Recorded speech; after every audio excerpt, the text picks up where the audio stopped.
The Intergalactic Aerospace Exposition 2955 opens in few days, and if you are anything like me, you are already mentally spending money you don't have on ship you probably don't need. It happens every year, the expo lights up, the hangar open, new ship gleaming under perfect lighting. You walk through those halls and suddenly you are convinced you need a capital ship, 3 fighters, and a ground vehicle you will use exactly once. And look, the excitement is part of what makes Star Citizen special, but let me save you from some very expensive mistakes I have made over the years. I'm going to give you 4 principles, 4 foundational questions that turn the excitement into smart decisions. Ships you will actually fly, not just screenshot and forget. Then we will look at some IAE specific marketplace tactics, because theory is nice, but execution is where money gets spent. These work whether you are brand new with a starter package or a veteran with a fleet that costs more than some people's car.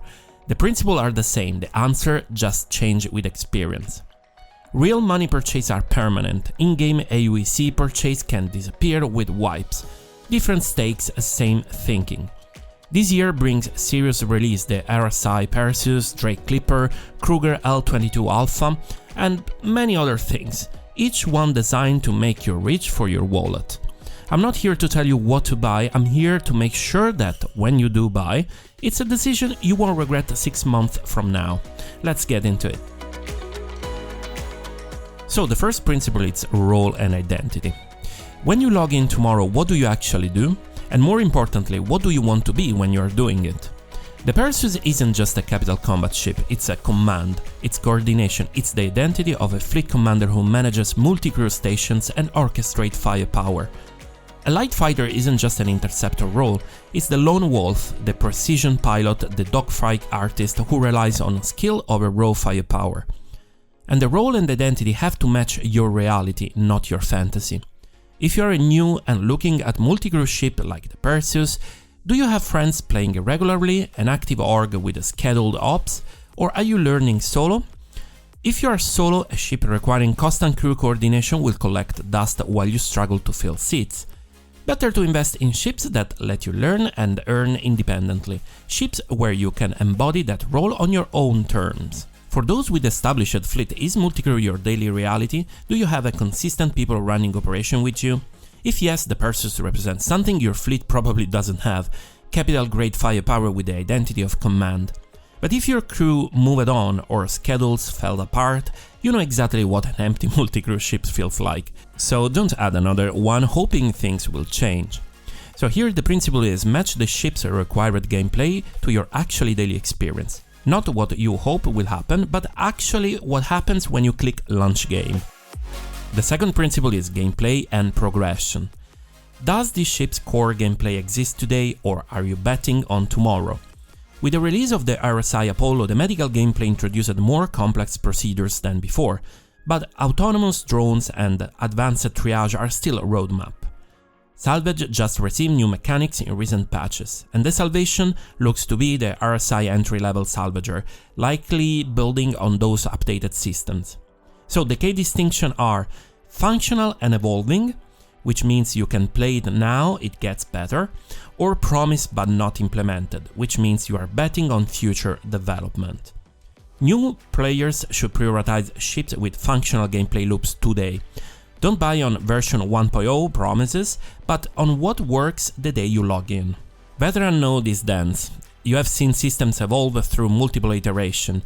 Are you comfortable adding another investment ship, or do you need something mature and stable now?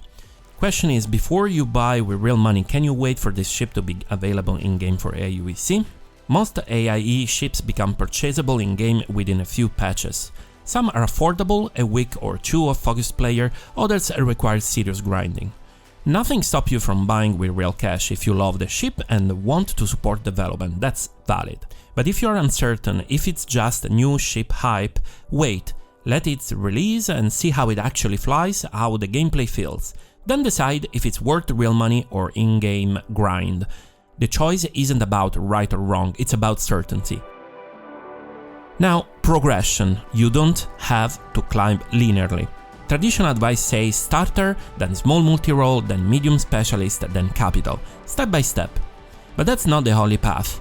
If you discover early you love heavy combat, skip the ladder, go straight to serious firepower. And if cargo hauling clicks, jump to dedicated capacity. I started with an Avenger Titan, rented a Prospector to test mining and discovered I loved cargo. Then committed. Raft, Starlancer Max, Alt-C became my core fleet. Not through slow progression, but decisive specialization once I knew. Use the starter phase to discover what you love. Then commit, you don't need every ship between Aurora and Karak. If you are new to Star Citizen, make sure that gameplay works in-game today. Don't jump to specialized ships for roles that doesn't exist yet. Build your foundation with what's functional now. You will have time for concept ship later, once you understand what you actually enjoy flying. So the principle is, if a ship's core function doesn't exist yet, understand what you're buying. New players building foundation, stick to functional ships. Veteran who know exactly where a concept fits in their fleet strategy, for example the Ironclad or Liberator, that's a different calculation. Either way, be intentional, not impulsive. The third principle is fleet integration. Does the ship add capability your fleet doesn't have, or are you just collecting duplicates? Think of your fleet as a toolbox. Every tool should serve a purpose. Starting out with 1 or 2 ships, what gap are you filling with your next purchase? Aurora does basic cargo and basic combat, neither particularly well. Your next ship should specialize. Dedicated combat, look at proven fighters, better cargo, Cutlass or Freelancer or C1 Spirit, don't buy another generalist. With an established fleet, this isn't about avoiding redundancy entirely, it's about intentional fleet composition. Redundancy isn't inherently bad. I have 3 heavy fighters in my fleet. I use all of them for different reasons. Different flight characteristics, different loadout philosophies, different missions profile. I have 4 cargo haulers. 2 are quite similar, but I keep both because one handles certain route better, or I prefer one's interior for long hauls. That's intentional redundancy. I'm collecting a category I love, I'm building depth within a role. That's valid. And here is the thing, collecting for aesthetics alone is also perfectly valid. You can own 3 light fighters that functionally overlap in role. Maybe the missions difference are marginal, but to you, one has the cockpit view you prefer, another has the exterior lines that makes you stop and stare, the third represents a manufacturer philosophy you love. Those differences might seem small on a spreadsheet, but they are everything to your experience. That's not waste, that's curation. The rule of cool matters. If you want to collect every heavy fighter because you love that category, do it. If you want 5 cargo haulers because each one feels different to fly, build that fleet. What you want to avoid is unintentional overlap. Buying 3 light fighters across 3 different AIEs because each one seemed cool at that time, then realizing they all blur together and you only ever use one. That's accidental redundancy. Ship competing for the same slot without you meaning for them to. The question isn't, do I already have a ship in this category? The question is, am I deliberately building depth in this role, or I am accidentally duplicating without purpose? If you're intentionally collecting, whether for functional variety or pure aesthetic, that's a strategy. Own it. If you're buying on impulse and waking up with 5 ships that do the same things but you only fly one because you forgot why you bought the others, that's the problem. Now here is a practical way to add depth with lower risk. Variants. This year you will see ships like the Kruger L-22 Alpha, a variant of the existing Wolf.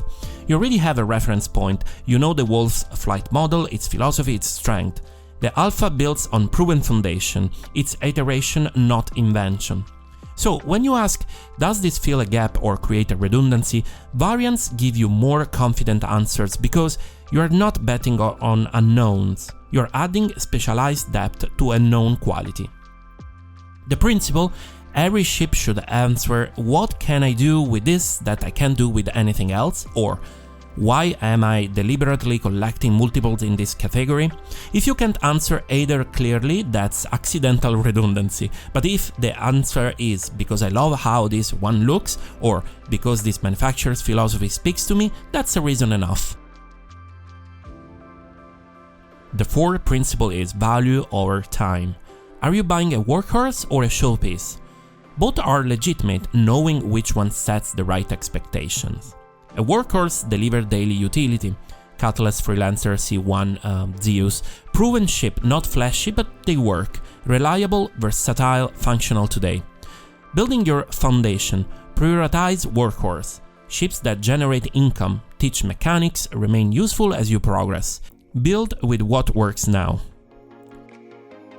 A showpiece is about identity, aesthetics, aspiration. A ship you own for what it represents, not necessarily what you fly every session.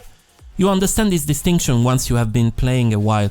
You have workhorses, now it's about what you are adding and why. The Perseus, for many, is a showpiece right now. Not because it won't be functional eventually, but because full potential requires system and crew coordination that might not be daily reality yet. That's okay, I own ships I rarely fly but love having. They represent who I want to be in the verse, not what I do every Tuesday. Here is something critical that sometimes we forget. Ship stats will change, constantly. Balance passes every major patch, shield and hull HP, flying stats, weapon loadout, maneuverability, all evolve as Star Citizen develops. But the ship fundamental role, that rarely changes. A light fighter might be buffed or nerfed patch to patch, but won't become a cargo hauler. A hauler might get capacity and adjustment, but won't turn into a combat ship. So if you are chasing meta, buying whatever has the best DPS this week, highest SCU to price ratio this patch, you are building on sand. If you're building for the role, what the ship fundamentally does and represents, that's stable foundation. Which brings me to the golden rule. If you are spending real money, buy what you love, not what's optimal, not what's meta, what you love. The aesthetic, the interior experience, the manufacturer philosophy, the feels in that pilot seat, all of it together. For me, that was the Kruger Wolf. Engineering precision, cockpit feels, how it flies, what it represents. Every time I take it out, I don't regret it, because it's not about efficiency, it's about connection. Keep in mind that most of the new released ships presented at the expo will be available in-game for AUEC eventually, usually within a few patches, sometimes sooner. If you're unsure, wait, test in free flight, rent in-game when available. Real money should be reserved for ships you are certain about, ships that pass all 4 principles and speak to you on that deeper level. So the principle here is, stats change, roles don't. But for the role and the love, not the spreadsheet. If a ship passes all the 4 principles and makes your heart race, buy without hesitation. If you are on the fence, wait and earn it in-game. So those 4 principles, role, gameplay, integration and value, are your foundation for any ship purchase at any sale event, anytime. They are timeless, they protect you from regret. But the IAE has a specific marketplace mechanics you should understand. These aren't new principles, they are tactical considerations that help you navigate the IAE stores using the framework you just learned. Let's talk about 4 of them. The Free Fly Week strategy. The event gives you hands-on access to almost every ship in the game, but understand what Free Fly actually tells you versus what it doesn't. 20 minutes in at Zeus tells you if you hate the handling, it doesn't tell you if you will love it after 50 cargo runs.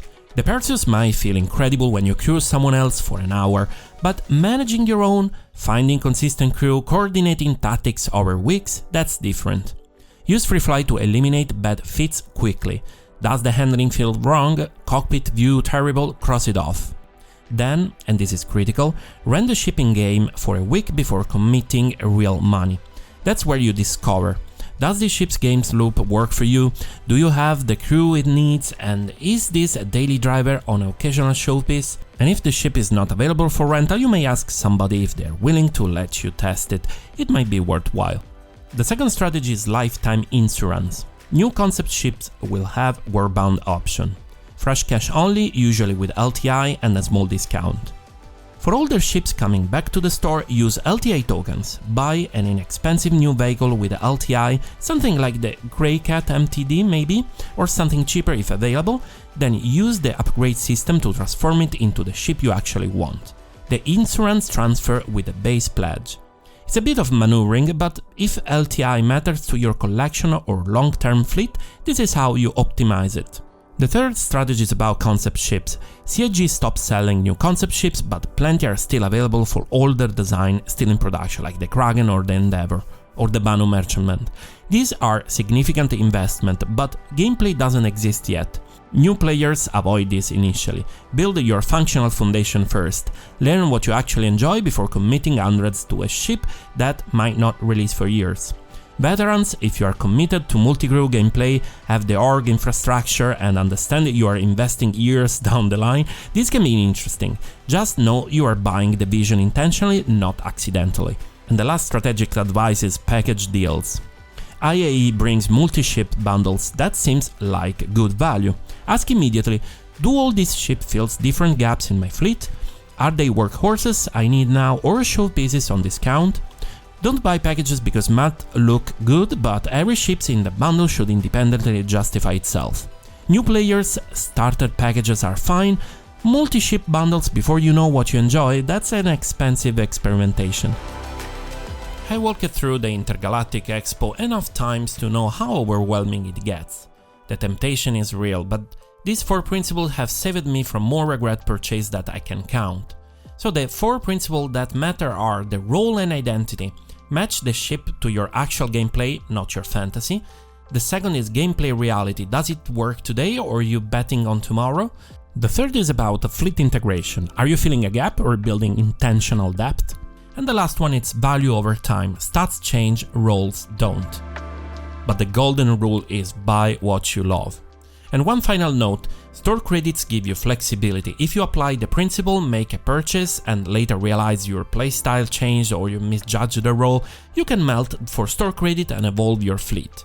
Critical rule, don't melt your game package ship without buying another immediately, or you cannot access into the game. This is your safety net. Make intentional choices, and if you change your mind, you can respect your fleet with melting and store credit. Now, one more thing about fleet building. There is no correct way to own ships in Star Citizen. Some people build perfectly optimized fleets, 1 ship per role, maximum efficiency, no overlap. Others collect category they love.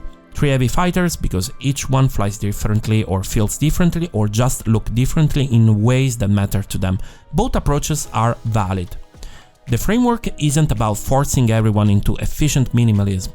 It's about making sure your purchases are intentional, that you know why you are buying, that 6 months from now you remember why that ship is in your hangar.